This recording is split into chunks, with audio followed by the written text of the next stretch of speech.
galanni gooftaaf haa ta'u. Namni tokko waggaan kumni Kiristoos lafarratti mo'u qulqulloota isaa wajjin ta'ee darbe moo amma keessa jirra moo ganaa taa'ee na gaafate. Yeroo achi geenyu bal'inaan haasofna. Haa ta'u iyyuu malee ganaa ta'a.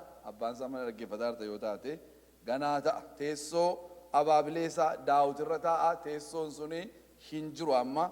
Yeroo Yesuus Kiristoos dhufes teessoon ture kan warra Roomaati hin turre teessoon Daawit suni. Yeroo Kiristoos waggaa kuma mo'u seexanni waggaa kuma tokkoon sana hin hidhama. Amma ammaatti seenaa biyyi lafaa qabaatte keessatti seexanni biyya lafaarraa hidhamee hin beeku. Ammas hidhaatti hin jiru. Kanaaf yeroo sanaa seexanni hin hidhama jechuudha. Waldaan kiristiyaanaa butamtee deebitee waldaan kiristiyaanaa Kiristoosii wajjin dhufti. Dhufaatii isaa isa lammataa booddeedha kan inni ta'u waggaa kuma tokko sana mo'uun. Kanaaf yoo nama kana jedheen gaa tarii namichichi gidduu kana waan ta'u hin beeknu sababa ta'eef yookaan immoo waldaan yoo dhuftee sokkite tuun kan itti namni akka hin deemneedha. Yeroo mul'ata Yohaannis boqonnaa 21 irra geenyu immoo bal'inaan barra. Torban har'aa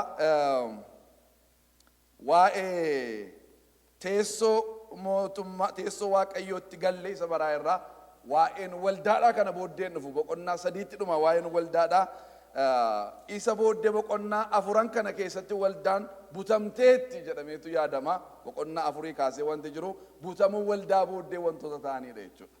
Kanaaf akka kanattiin yaadna. Iddoo teessoo waaqayyoo sanatti Yohaannis ol geeffame kottu naan jedheedhe hin naqe jechuudha. Iddoo sana jira jechuudha Yohaannis obboleessi keenya. Boqonnaa 4 kana yeroo nutti immoo iddoo sana taa'ee hafuuraan iddoo sana jiraatee waan argetu nutti maayira. Teessoo guddaa tokkon argedhe teessicharra immoo tokko taa'eeradhe naannoo teessoo sanaa uumama lubbuu qaban arfantu abbaan gammachiis bineensota arfan jedha. Uumama lubbuu qaban arfan isa jedhutu caalaa isaa gaariidha. Negatiivii godhanni sun nu jalaa waan ta'eef. Afaan Ingilizii baay'ee irraa yoo ilaaltanis bineensa jedhanii kan jiru. Garuu immoo uumama lubbuu qaban arfanitti kanis immoo jiru. Kanaaf isa turre caalaa gaariidha. Bineensa waan jedhamu baay'ee isaa waan barru mul'ate Yohaannis keessatti immoo uumama lubbuu qaban arfan fuuldura teessichaa dudduuba teessichaa bitaa teessichaatiif mirga teessichaatti arge jechuudha.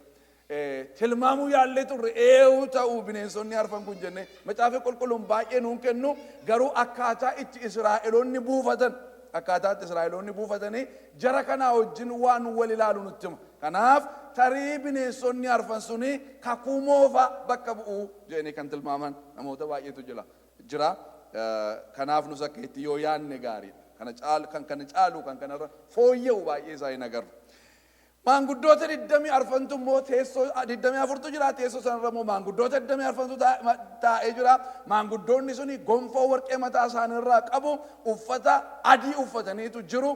Teessoo irra immoo taa'anii jiru seedhu immoo arge jechuudha Yohaannis. Isaan kun immoo eenyu ta'u laata isa jedhu akka isin tilmaamtaniif wantoota tokko isinii kenneen ture. Warra dhiphina guddaa sana keessaa fo'aman akka hin taane macaafa qulqulluutu nutti hima. Maaliif maanguddoota keessaa inni tokko eewu akka isaan ta'an dubbate waan ta'eef maanguddoonni eewu akka jarreen sun ta'an dubbatan waan ta'aniif maanguddoonni keessa hin jiran jechuudha. Ergamootas akka hin jennee fi har'a walii wajjin ilaalla. Ergamoonni hundinuu teessoo waaqayyootiif teessoo maanguddoota 24tti naanna'anii jiru.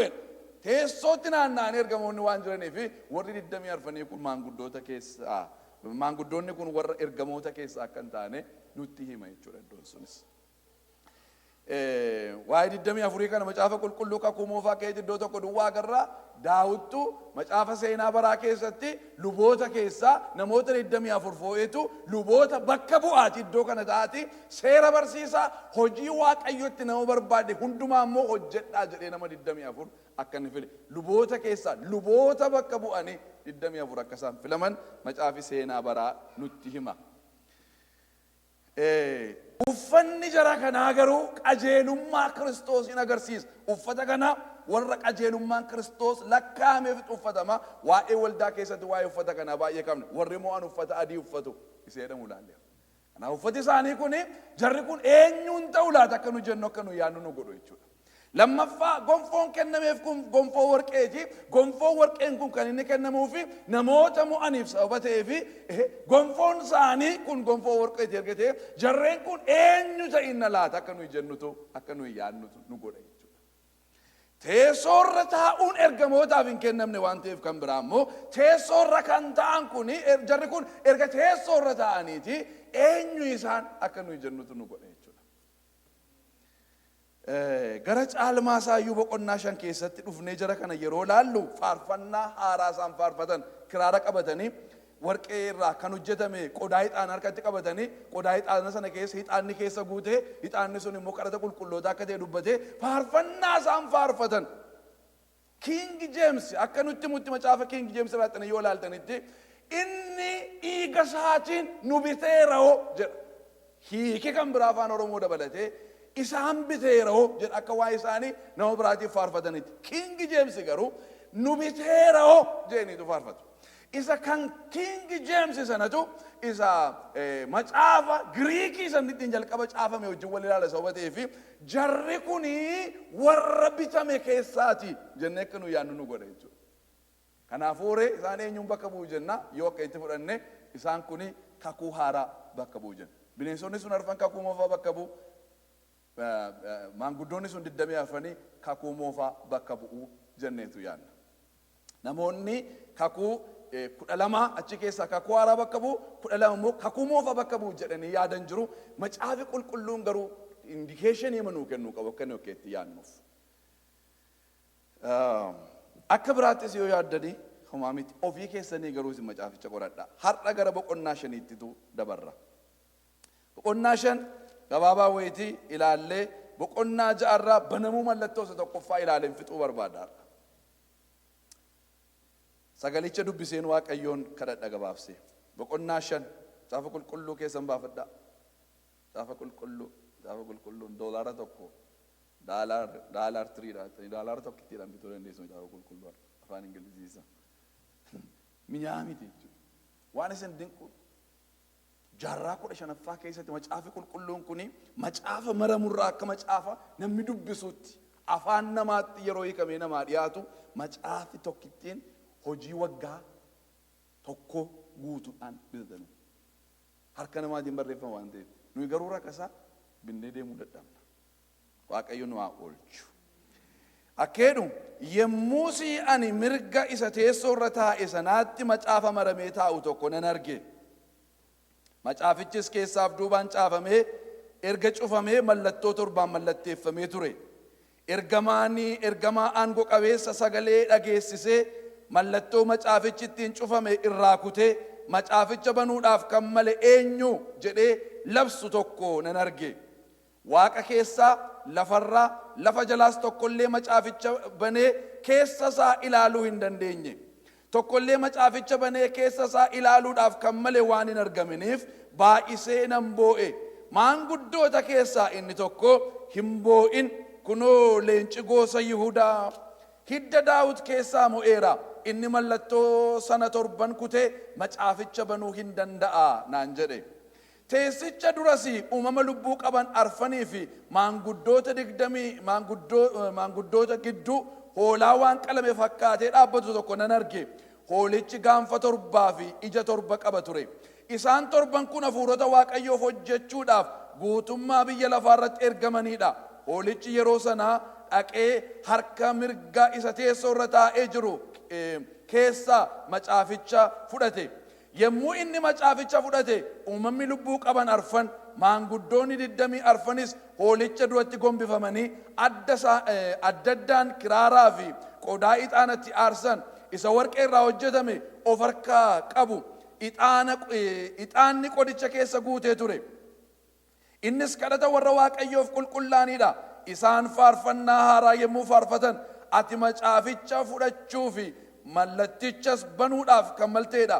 Ati ofii keetii qalamtee gosa hundumaa keessaa, afaan hundumaa keessaa, nama hundumaa keessaa, saba hundumaa keessaa namoota dhiiga keetiin Waaqayyoof bitte.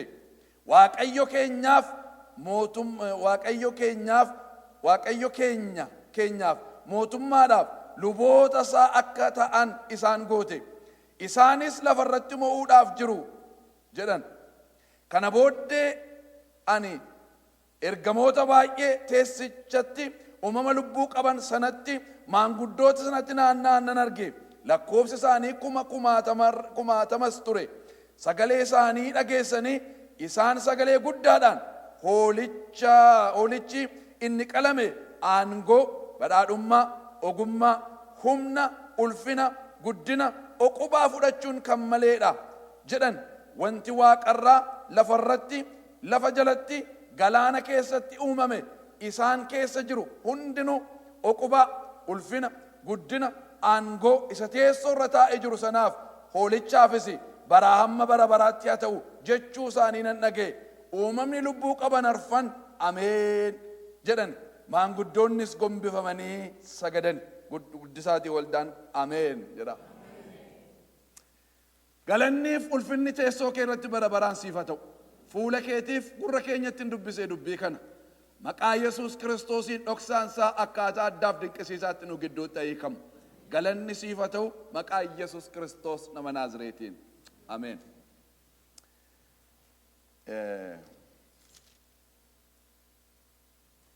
Teessoo sana biratti waan torban har'aan argin agarre jechuudha. Waan biraa gara teessoo sanaa gara mirgaatiin macaafa maramee mallattoo torbaan mallatteeffamee jiruun arge. Macaafi kuni keessaaf duubaan itti barreeffameera. Duuba isaatiin maaltu itti barreeffame yoo jettanii akkamittiin macaafichi akka banamuuf eenyu macaaficha banuudhaaf akka maletu irra jira jechuudha. Maanuwaaliittiin macaafichi banamutu irra keessatti caafameera. Namni kamuu dubbisuu danda'a. Isa keessa isaa jiruudha inni barbaachisu. Isa keessa jiruudha. Macaafa Ermiyaas boqonnaa 32 yoo ilaaltanii Ermiyaas manadhaa keessa utuu jiru hafuurri qulqulluun gara isaa dhaqeetu wasiilli kee si bira dhufeetu lafa koo bitadhu siin jedha. Lafa gurguruun barbaade aantiin natti aanee jiru immoo firri caalaan immoo kan sirra natti aanu hin jiru sababa ta'eef bitadhu siin jedha. Yoo isin bitatu taate nama biraattiin gurgura lafa koo siin jedhaati yeroo sana lafa sanaa irraa bitadhu jedheen. Tole jedhee wasiilli isaa hin dhufe lafa koon gurguruu barbaada namni si caala natti aanu hin jiru lafa koo bitadhu jennaan tole jedhee Ermiyaas lafa isaa sheqiilii 17 irraa bitate. Erga bitatee booddee ragaa erga waamanii booddee walii mallatteessanii walii galtee isaanii mallatteessanii erga mallatteessanii booddee mallattoodhaan immoo cufani. Alaan waan dubbifamu qaba innis keessaan waan dubbifamu qaba. Inni keessaa suni diiteelii lafichaa qabatee waan jiruufi hammam akka bal'atu hammam akka dheeratu eessa akka ta'e eewu akka gurguru eewu akka bite meeqaan akka bitame ragaan yeroo sana ture eenyu akka ta'an hundumtuu achi keessatti barreeffamee waan jiruufi isa mallattoodhaan cufaniitu irra keessaa waan kaa'amu irra jiraatu erga kaa'anii booddee okkotee keessa kaa'anii yookaan qodaa suphee keessa kaa'anii Baarukitti kenne awwaali iddoo argamuu hin dandeenye jedheetutti kenne. Maaliif lafa bita Ermiyaas? Yeroon suni yeroo boojuuti. Ermiyaas boqonnaa 16 yoo ilaaltan yaa Ermiyaas biyya kana niitiin fuudhini jedheen haadha manaa fuudhini ijoollee hin godhatini jedheen. Maaliif jennaani ijoolleen biyya kana dhalatan hunduma isaanii harka boojuutti dabarsee kenna. Haadhonni ijoollee da'anis boojuutti dabarfame hin dhumu. Namni hamma namaan boonyetti. Namni du'aa gahii walii hamma nannetti namni hamma namaan birmannetti xab godhee san nama fixa sababa ta'eef biyya kanatti haadha manaan fuudhini jedheen.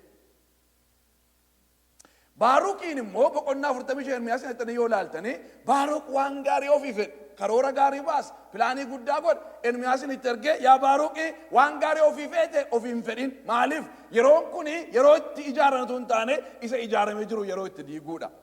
Yeroon kuni yeroo itti ijoollee horanatu hin taane ijoollee dhalatanii jira hundumaa yeroon xab godhee itti fixuudha. Yeroo isaa malee waan gaarii ofii yaaddeedhe. Kanaafiyyuu waan gaariin yaadini siin immoo sin baraaraa sin oolchaa kakuun si wajjin galaa badiisa kanaan akkati hin banne warra dhumanii wajjin akkati hin dhumne godhaattiin jedhe. Amma Ermiyaasiin dhufee biyya badaa'iru keessa lafa badaa'iru keessa mana diigamuuf jiru keessa ati immoo lafa bitadhu maalan godha lafa kana bitee jennaani waggaa 70 booddee as deebitu yeroo as deebitanii lafti kun bisamuusa kan beeksisu kana sababa ta'eef biti saba kanaaf lafa bitii kaa'ee isa kanaa wajjin wal fakkaatan kun banamuun mallattoo kana Banamuu mallattoo kana namicha bitee duwwaatu banuu danda'a.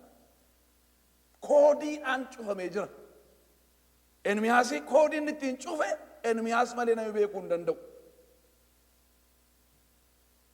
Xiksiin kuni boqonnaan 5 mul'ata Yohaannis baay'ee jaallatamaa waldaa kiristaanaa keessatti yeroo garaagaraa irratti dubbatama. Yeroo garaagaraattitu namooti ittiin kadhatu. Irra dhaabanneetu ergaa dubban. Irra dhaabatanii ergaa dubbachuun gaariidha. Hiikameera garuu kan keenya rakkinni keenya inni nuyi ittiin dubbannu suni waan isin dinqu mallattoo ittiin cufame qabu. Dhukkuba keenya yoo ta'e hiikameera, iyyuma keenya yoo ta'e hiikameera, cubbuu yoo ta'e hiikameera, gaaffii nuyi qabnu hundumtu mallattoodhaan wanti cufamee jiru tokkittiin isaa hin jiru amma wanti lafa kanarra. Mee guddisaati ameen jedha. Hiikameera yoom hiikame waggaa 2000 dura ilmi Waaqayyoo waaqarraa gabbu'ee nama ceetu hidhaa namni ittiin hidhamee jiru xaxaa namni ittiin hidhame hundumaa ciree gatee kanaaf nu warra hiikamneedha guddisaati ameen. Hiikamneera nu. Maanniree wanti hiikamin jiru wanti hiikamin kan biraatu jira. Ilma namaa yookaan Kiristoos duwwaan wanti inni hiikuu danda'u.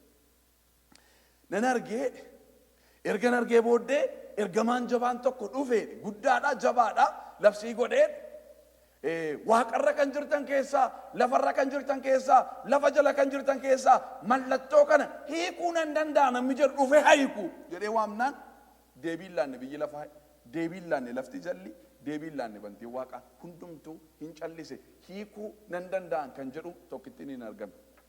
Nam boo'ee wanti kan qabne jira jedha. Wanti namni kun dandeenye jira jedha. Samiin waamamee, lafti jalli waamamee, as ba'ee nanii kan jedhu wanti namni kun dandeenye jira jedheetanii nan boo'ee. Maanguddoota 24 keessaa inni tokko ka'eetu Yohaannis hin boo'in naan jedhee. Maaliifan hin boo'u jennaan kana hiikuu kan danda'u leenci tokko sanyii Daawit keessaa hiddi Daawit ka'eera naan jedhee. Jiwushii ta'e dhufee Kiristoos iddoo kanatti. Israa'eloota ta'e. Amma boqonnaa 2-3 irratti akka kanatti dubbatee hin beeku. Akkaataan uffannaasaa, akkaataan dubbannaasaa, akka yeroo darbe isiniin jedhee Israa'eliin jedhu. Amma dhufnaanii ilaala ajandaan waldaa wajjinii waan dhumeefi amma maal ta'e waa'ee hidda Daawit leenca Daawit keessaa ka'e. No amma inni nu caalaa barbaannu waa'ee maal isaa ture waa'ee hoolummaa isaatiiti. Isaan malee dhufnu waan ta'eef nu hoolummaa isaa argannaan leencummaa isaa argachuu hin dandeenyu nu. Inni galee hoolummaa isaa nuun hojjetu taanaan leencummaa isaa nuun hojjetu nuuf. Israa'el garuu kakuu qabu sababa ta'eef leencummaa isaa sun hin taa'u isaaniif. Amma leenci tokko ka'eera. Sanyii Daawit keessaatiin immoo beeku jechuudha isaan. Hidda isaa lakkaa'anii waan beekaniif waan eegaa turan waan itti qophaa'anii turan sababa ta'eef hunduma isaaniitii gala. Inni macaaficha fuudhee mallattoo isaa banuu hin danda'a naan jedhe. Isa booddee teessicha duratti uumama lubbuu qaban arfaniif maanguddoota gidduutti jedha Kiristoosin reefuu agarrala. Teessoo agarreerra torbanarraa teessicharra isa taa'ee jiru Waaqayyo jenne garuu wanta isin nutti mun jiru. Teessoon sun teessoo abbaa isaatiiti jenne macaafa qulqulluu ragaa garaagaraa kaafne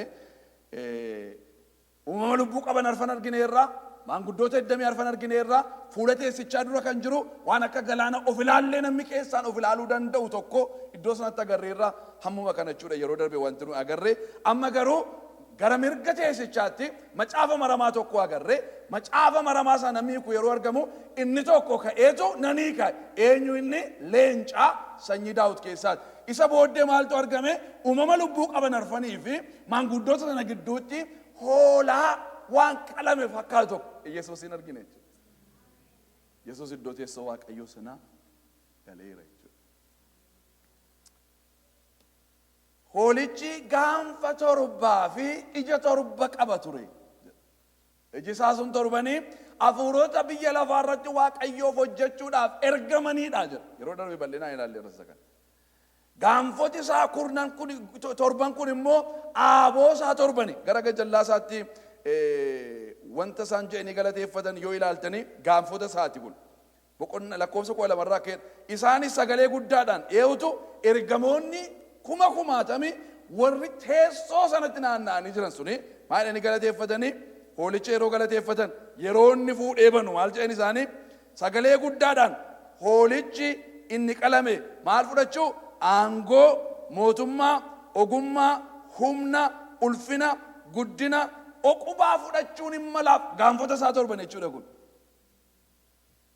gaanfota isaa torban jechuudha kun maal fudhachuun malaafi guddina kan fudhatu isa duwwaadha guddinni jiru hundumtuu walitti kuufameetu Yesuus Kiristoos duwwaadhaa kennama jechuudha bara bara keessatti guddina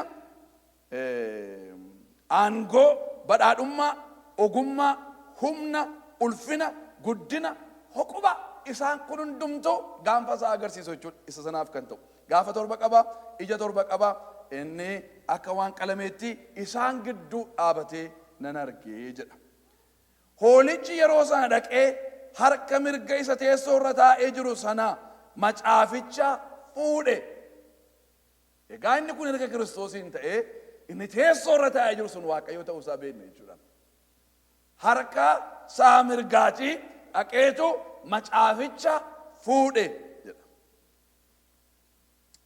yommuu inni macaaficha fudhatu uumamni lubbuu qaban arfan maanguddoonni 20 arfan hoolicha duratti gombifamanii adda isaanii kana lafatti buusanii jechuudha kadhata jilbeenfi akkasii irraa malee fakkaatan baay'ee barbaachisaa hin malaaf hin ta'aaf warqee isaanii ulfina gonfoo mataa isaanii irra jiru gatanii adda isaanii kana lafarra kaa'aniitu maanguddoonni 20 arfan suni isaaf sagadaniidha yeroo inni dhaqee ol fuudhuu erga danda'e hiikuu hin danda'ani utuu inni hiikamin hiikuu hin danda'a maaliif hiikuu danda'a qalameera sababa ta'eef hiikuu hin danda'a jedhaniitu maal godhaneedha adda isaaniitiin gombifamanii kiraara harka isaaniitti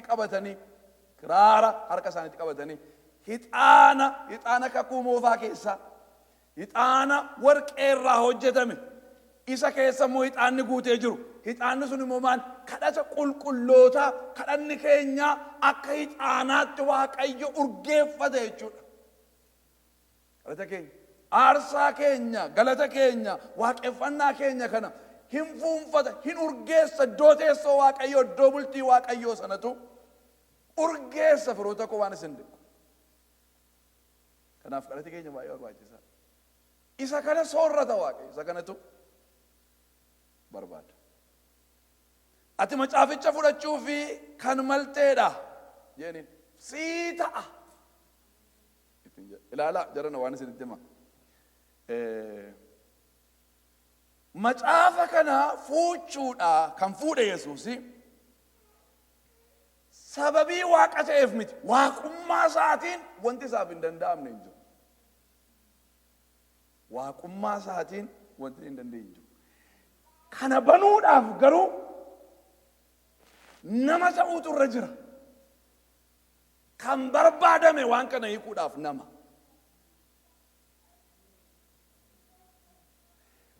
yeroo inni waaqa keessaa waamesi waaqni kan inni callumadhe kana hiikuu kan danda'u nama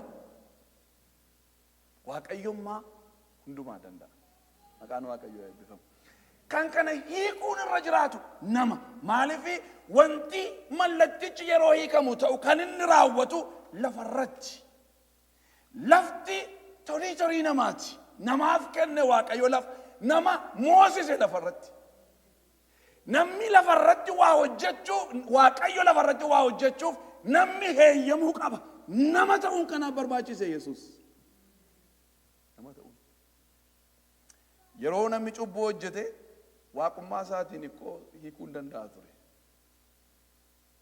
nama balleesse waan ta'eef namni sirreessuun waan irra tureef namni sirreessuu waan dadhabeef Waaqayyo nama ta'ee gara biyya lafaa dhufe leegaalii jechuudha Kiristoos dhufuunsaa seera qabeessa nama ta'ee dhufe waan ta'eef waan lafarratti hojjetamuun irra jiraatu hojjechuuf maandeetii qaba sababiinsaa nama waan ta'eef haleluuyaa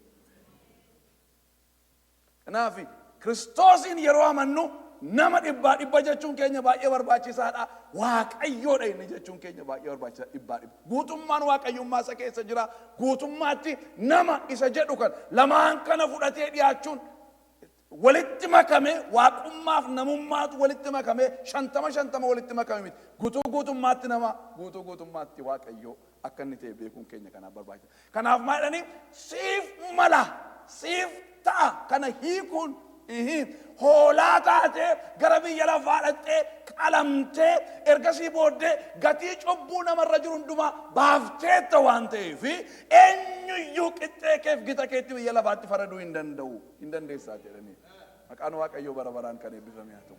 Firoota koo waaqayyo waan qulqulluu waan ifate namoonni ilaalanii ragaa kennuu danda'an hojjeta malee waan wal maka korraapshiniin hin jiru mootummaa waaqayyoo keessa. Qulqulluudha waaqayyo. Faarfannaa kana faarfatanii jechuudha. Gosa hundumaa keessaa, afaan hundumaa keessaa, saba hundumaa keessaa namoota dhiiga keetiin waaqayyoo fi bitteetta. Waaqayyo keenyaaf mootummaadhaaf luboota akka ta'an. Akkuma sila isiniin jedhe King James irraa yoo ilaaltanii waaqayyo keenyaa fi mootummaadhaaf luboota akka ta'anu nu goote jedhanii kan isaan faarfatan. Naaf jarri kuni kakuu haaraa bakka bu'u jechuudha. Lubaaf mootii ta'uu kan danda'u si'a tokkicha. Lubaaf mootii ta'uu kan danda'u macaafa qulqulluun nama sadii duwwaa nutti himu. Tokko Malka Tsaadiq. Luba mootiidha. Lammaffaan Yesuus Kiristoos luba mootiidha. Sadaffaan waldaa kiristiyaanaati. Luboota mootota. Ergamaan Phexros yeroo nutti himu isini saba addaa qomoo qulqullaa sanyii filatamaa lubootaa fi hojjetoota mootummaa jedha afaan Ingiliziisaa isaarratti yoo ilaaltanii lubootaa fi mootota jedheetu nutti himu. Kanaaf waldaan kiristiyaanaa yookaan warri kakuu haaraadhaa si'a tokkicha luboota si'a tokkicha moo maal isaanii mootota jechuudha. Kiristoos immoo maal yoo jettanii moototaati. Nu hundumti keenya mootota erga taane inni immoo mootota irrattitu mootiidha jechuudha. Maqaan waaqayyoo bara baraan kan eebbifame haa ta'u. Wanti nu godhame firoota koo waan nikkisiisaadha. Sinii galee biyya lafaatiin of shallagneetu gatii keenya xinnoo goone malee. Mana hojii yeroodhaan nu gatiin kee daalaara 15 sa'aatii ta'e nutti manii gatii keenya rakasa godhan malee gatiin keenya guddaadha. Haaleluyyaa. Gatiin keenya guddaa. Kanaaf macaafa qulqulluudhaan gatii keessan ilaalaa eenyummaa keessan Kiristoos keessatti ilaalaa sana namni isiniin jedhe miti saddoon hojii jedhe miti isa biyyi jedhe isa sabi jedhe isa namni jedhe isa ofiin jettanis miti nuyi isa macaafni qulqulluun jedheedha. Kanaaf lubootaa fi mootota godheetu maal godheedha isaanis lafarratti mo'uudhaaf jiru.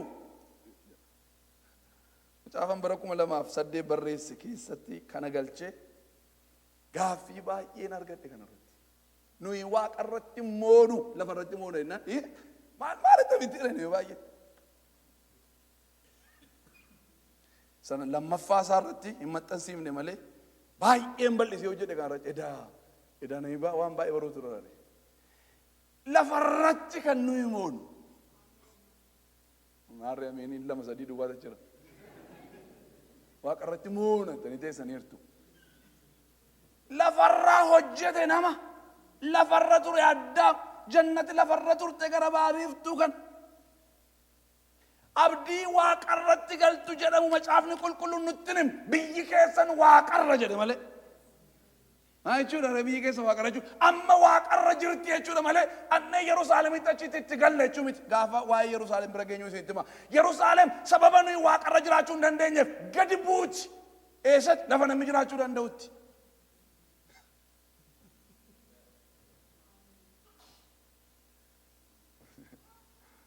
Gabbuuti. Waldaa kiristiyaanaa duwwaatu waggaa 7 dhaqeetu achi jiraatu geeddaramanii eessa jiraatu iddoo boqonnaa 4 boqonnaa 5 kana keessa jiran yeroon sun yeroo maaliiti yeroo itti misirrichi misirroosaa abbaa isaatti agarsiifatu miidhagina ishee bareedina ishee gatii ittiin ishee bitan duma yeroo itti agarsiifatu ergasii yeroo itti gatii hojii isaaniif badhaasa fudhatanii yeroo gonfoo fudhachuu yeroo haniimoniiti gooftaa keenyaa wajjiniin yeroo waggaan 7 sun waggaa biyya lafaarra dhiphinni ta'u ergasii booddee isaa wajjin deebinee dhufna erga dhufnee waggaa 1,000 isaa wajjin lafarratti moon ergasii waggaan 1,000 sun gaafa moo Kiristoos barcuma firdii irra ta'a teessoo adii guddaa isaa irra waaqni lafti kun fuula isaa dura baddi yeroo san waaqa haaraaf lafa haaraatu shataatti ennaan dhufanii galu yeroo sanatu lafa isa haareffame irratti Yerusaalem waaqarraa dhuftee gadi buuti. Dhufnee ishee keessa jiraanna nuti. Iddoon nuuf qophaa'e hin jiru sababa ta'eef iddoo teessoo Waaqayyoodhaa lafatti ilmi abbaatti misirroosaa agarsiifatu turre jechuudha waggaa 7. Kanaafi waaqarra jiraanna yoo jettanii waaqarra hin jiraannu lafarra kan nuyi jiraannu lafa dhaaltu nuun jedhu Kitaabni Qulqulluun warri garraamonni lafa dhaalu jedhe Yesuus Kiristoos wangeela Maatiyos boqonnaa 5 keessatti maal godhu warri garraamonni lafa dhaalu lafa namaaf uume jedha Iyyoob immoo waaqaa bantii waaqaa ofiif uummatte lafa namaaf uumte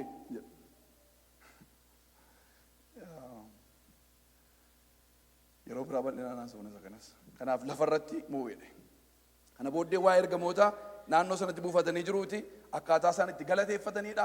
Ergasii booddee galata biraatutti yaada boqonnaa lakkoofsa 13 irratti wanti waaqarraa lafarraa lafa jalaa galaana keessatti uumaman isaan keessa jiraatan hundinuu maal godhe isaan immoo oqubaa ulfina guddina aangoo isa teessoo irra taa'ee jiruu fi hoolichaaf Waaqayyoof Kiristoosiif walitti qabanii galata kennanii jechuudha.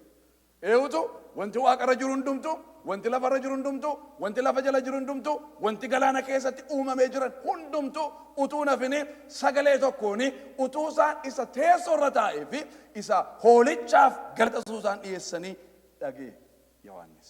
Yeroo isaan kun hundumtuu galateeffatanii bineensonni arfanii ameen. Ameeniin barbaachisaadha waldaa kiristaanaa keessatti. Ameenii jersinaaf firoota ko waldaa humna wangeelaa keessatti. Yeroo namni Waaqayyoon galateeffatu ameen jedha. Maalitti kaffaltu? Harka walitti rukutaa jennaan dinnaan namni Abbabaa Tamasgeenii wajjin faarfannaan amma kolleejjii dhaquun nurra harka walitti rukutuu fedhe. Kolleejjii wayii nadhu wanti nuyi goonu tokko hin jiru. Ameeniin hin danda'amu. Kanaaf yeroo namni hundumtuu galateeffatu maanguddoonni bineensonni arfan suni ameen jedhaniin taaf Waaqayyoo keenyaaf jedhan. Maanguddoonni sun immoo adda isaaniitiin gombifaman. Yeroo sagadaaf mana kanatti ol lixxanii sagadaaf maaliif haasaa ol lixuurra afaan haaraa haasaa ol lixxanii maaliif haleluuyaa haleluuyaa jechaa dhuftanii teessan maaliif hamma namni sagantaa jalqabutti teessanii hedduusin kakuu moofaatti deebinee luba barbaadanna ammas sirna waaqeffannaa nama geggeessu maaliif bantanii ittiin lixxanisin sidii galee inni kaan asii ashaakalu inni kaan achi waan barbaade hojjetu daaqonoon hojii garagaraa qabu mana kana keessa worshiippiin hojii garagaraa qabu warri kaameeraa waame haa hojjetan isaan hojii Waaqayyoo hojjetaa jiru maaltu irra keessin teessanii jilbeenfattanii adda keessan lafatti cuftanii haleluuyaa jettanii afaan haaraan haasoftanii galatan dhiyeessitanii oqubaan dhiyeessitanii hin dinqisiifattanii raajeffattanii daqiiqaa 5 maaliif akka itti balleessitu dhuftanii sidii galee maaliif akka isin godhu maaliif hundumaa seeratti baafnee akka wanti guduunfinee of keenya akka isaan itti sagadan ilaalaa jira kan sagada akkasii waldaa keessa fidu boo'icha baasaa maaloo mana Waaqayyoo keessa hin dhumeen boo'icha keenya firoota dhugaan isiniin jedhan amma wanta nu boosisan yeroo laaltan ikkoo wanta rakasa nan beela'ee nan dheebodhee hojii ta'uu didee mana barumsaan naa galuu didee abbaa manaan dhabee haadha manaan dhabee ijoolleen na rakkisee haadha manaan na rakkisee boonyaa makanatti bu'aa namni wanti nu itti boonyu baay'ee rakkasa kadhata koo nan hir'ise yeroon isiniin jiru dudduuba deebi'ee kadhata koo yeroon ilaalu oh my goodness tu carraan sanaa kenname deebi'ee gubuu danda'e waan sana wanti kana hundumtu waan rakkasa wanti nuti maqaa Waaqayyootti waamu maqaa Yesuus Kiristoosiin caccabsii kana godhi wanti hin jedhu koo wanta gatii hin qabneedha baay'eensa gaafan macaafa qulqulluudhaan dhimmi koo hundumtu hojjetamee dhumee fudhadhuu duwwaan an fudhachuu wallaaleenii isanni kanaan dura hojjete dhiiga isaa rakasa godheen gatii dhabsiiseen isanni naaf oole isanni naaf ta'e hundumaa gatii dhabsiiseetanii akkaataa biraan mala biraan barbaadan net hojjette sun sirrii miti jedhe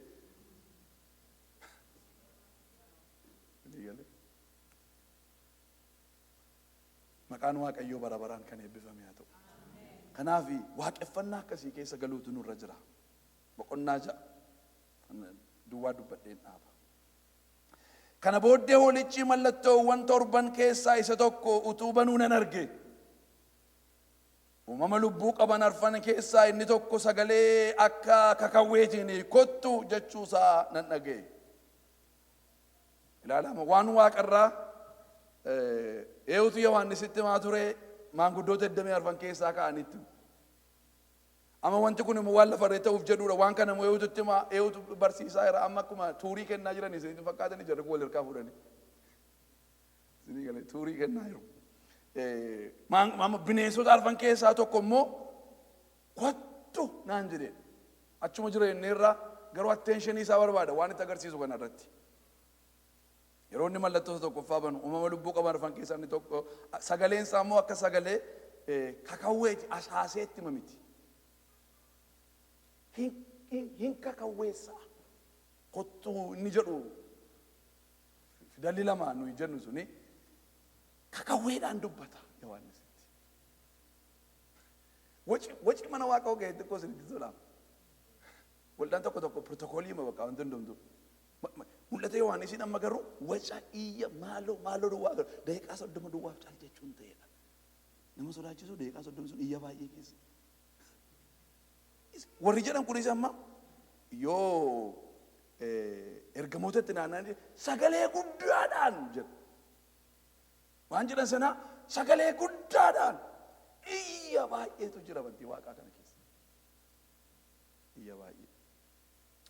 Kottu jechuu sana dhagee anis achi ilaalee farda adii tokkoon argee inni fardicharra taa'e immoo hiddaa harkatti qabatee gonfoo tokkos isaaf in kenname inni mo'a ammas mo'uudhaaf ba'e jedha.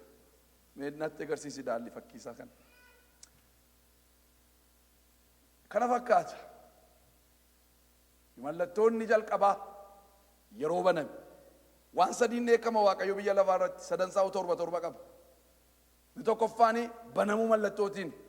Ni sadaffaani malakati ergamootii afuufaniin. Ergamoonni torba malakata afuufuudhaaf qophaa'anii jiru. Sadaffaan ergamoonni torba wacciitii isaanii keetti dheekkamsa baatanii jiru. Dhangalaasuudhaaf. Amma inni tokkoffaan yeroo banamuu farda adii tokkoon argeera. Baay'ee inni kuni iskoolaarsota baay'ee rakkise. Maaliif mul'ata Yohaannis boqonnaa 19 irrattis farda adii tokko argina waan ta'eef farda adii sanarraa Iyyasuus Kiristoos taa'ee dhufuusaa waan arginuufi inni kunis Yesuusiidha jedhanii namoonni yaadan jiru. Garuu Yesuus amma maal godhaa jira? Mallattoo banaa jira. Dhufaa jira miti amma Yesuus. Maal godhaa jira? Mallattoo kanatu banaa jira Yesuus. Kanaaf Yesuus miti jechuudha kun. Garuu fakkeessuudhaaf wal dhaalchisuudhaaf namooti baay'een duukaa akka hiriiraniif isa fakkaateeti kan inni dhufe. Isa fakkaate farda adiirraa taa'eetu jira. Hiddaa harka isaatti qabateetu jira. Gonfoo immoo warqee mataatti immoo kaa'ateera. Inni kun isanni hojjetee argateetu hin taane mootummaa isaa agarsiisuudhaaf. Inni kuni mo'aa ba'a mo'uufis ba'a. Wanti dura dhaabatee waan kanaan mormuu danda'u hin jiru. Inni kuni yoo jettanii bineensicha kun isa Kiristoosiin fakkaatee dhufuudha. Daani'el boqonnaa 7 jettanii yoo ilaaltanii Daani'el boqonnaa 7 boqonnaa 8 boqonnaa 9 gara fuulduraatti ilaalaatu adeemna. Daani'el bineensota gurguddaa 4 galaana keessaa utuu ba'aniiti kan inni arge. Ciisee abjuudhaadha. Mul'ata kootiin immoo mataa koo keessa immoo deddeebi'eedha. Akkitti Daani'el arge baay'ee nama rakkisa. Abjuudha rafaa jira. Abjuudha kan jennetti immoo mul'ata wanta argaa jiru immoo qaba. Wantichi immoo deebi'ee wanta sammuusaa keessa immoo naanna'uudha. Jalqaba kana hin arge leenca fakkaataadha. Mee leenca janaa kennitta.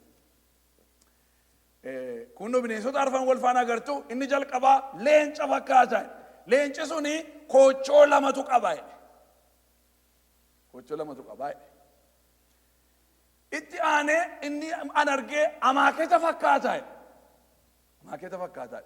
Inni immoo ilkaansaa kanatti lafee cinaachaa 3 qabateetu jira. Maal ittiin jedhame immoo nyaachuudhaaf ba'ee nyaadhu foon namoota baay'ee immoo ittiin jedhameedha Daani'el. Sadaffaa irratti immoo qeerransa kan fakkaatuun argeera. Qeerransi kuni mataa afur qaba jedhe, qeerransi kuni koochoo afur immoo qaba. Sadaffaa irratti immoo bineensa baay'ee sodaachisaa naasisaan arge. Maqaatti waasuu hin dandeenye bineensichatti. Bineensi kuni gaanfota kurnan qaba. Gaanfota kurnan qaba.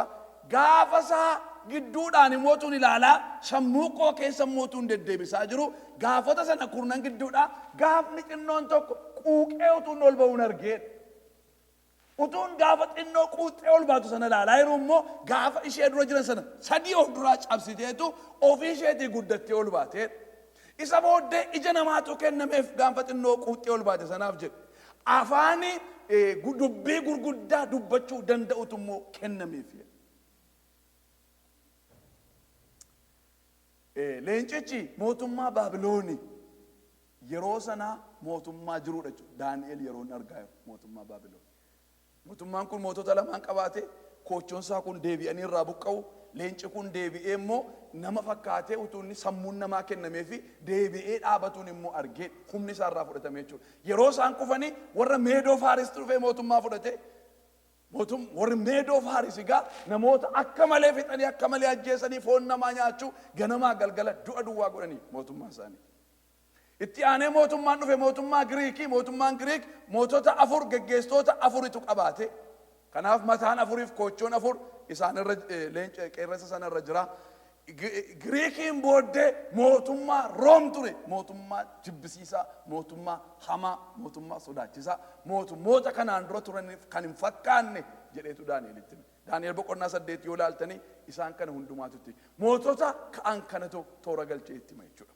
Bineensi inni amma yookaan banamuu mallattoo kanaanii inni farda adii irra taa'ee hidda ofirkaa qabatee gonfoo warqee mataa isaatti kaa'atee inni ba'u kuni isa kamiyyuu jettanii gaanfa ishee xinnoo quuxxee ol baate gaanfota sadii dura jiran cabsite bineensa guddaa sodaachisaa mataa gaanfa torba qabu sanarraatti ishee biqilte gaanfa xinnoo sana jechuudha. Isa kana duukaa yeroo turtan ammasii isinii galaa deema keessumatti mul'ata Yohaannis boqonnaa 13 irra yeroo geenye. Kanaaf namichi farda adii irra taa'ee jiru kun macaafi qulqulluun keenya gara maqaa 33tiin waama. Gara maqaa 33tiin. Sanyii bofichaaf sanyii dubartittiin ni jedhu sanyiin bofichaa namicha kana. Sanyiin bofichaa. Gaanfi xinnoo quuxxee ol baate kun isa kana. Mul'ata keessatti kakuu haaraatti yoo deebitanii mul'ata boqonnaa 11 lakkoofsa 7 irratti yoo ilaaltanii bineensicha inni ni jedhu namicha kana. Mul'ati Yohaannis boqonnaa 13 raajicha soba inni ni jedhu namicha kana. Wangeela Yohaannis ergaa Yohaannis duraa boqonnaa 2 lakkoofsa 22 irratti yoo ilaaltanii Antikiraayist jedhee inni kaa'u Yesuus isa soba inni jedhamu suni namicha kana. Tasalonqee boqonnaa 2 lakkoofsa Tasalonqee lammaffaa boqonnaa 2 lakkoofsa 8 irratti yoo ilaaltanii seera malee kan jiraatu inni jedhee ergamaan Phaawulos dubbatu namicha kana. Lammaffaa Tasalonqee boqonnaa 2 lakkoofsa 3 irratti ilma cubbu jedhee kan Phaawulos warra Tasalonqeetti dubbatu namicha kana.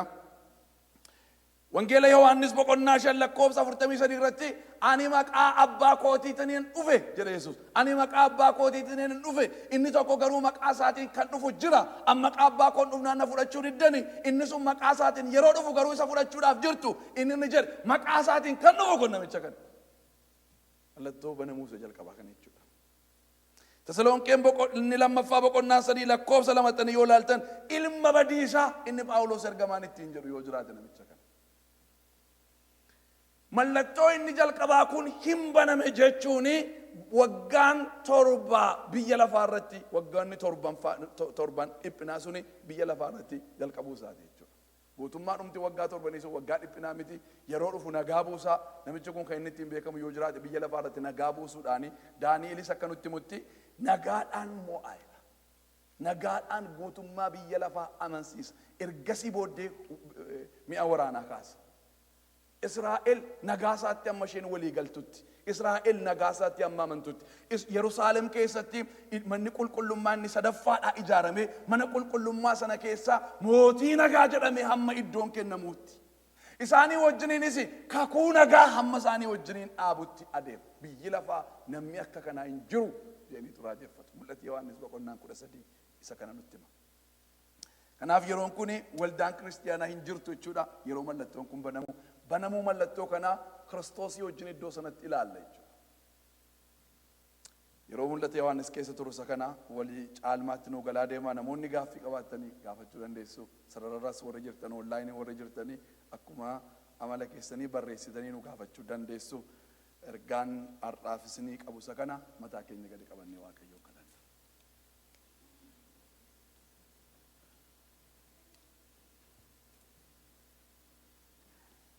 Haleluuyaa Yesuus. Galata dhiyeessaa mee Waaqayyoodhaaf garaa gammachuutiin fuula ifaadhaan gatiin isinii baase yaadaa hojii isinii hojjetame yaadaa iddoonni isin kaa'e ilaalaa